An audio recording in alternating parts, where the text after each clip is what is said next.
Please like, share, and subscribe. A crashing story. Before the accident, near its sibling.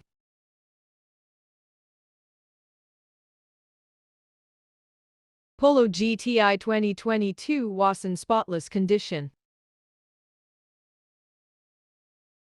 Then, rear-ended while stationary in traffic.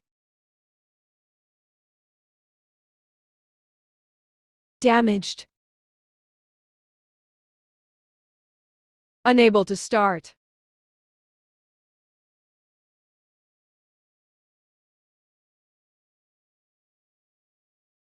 The ramming car.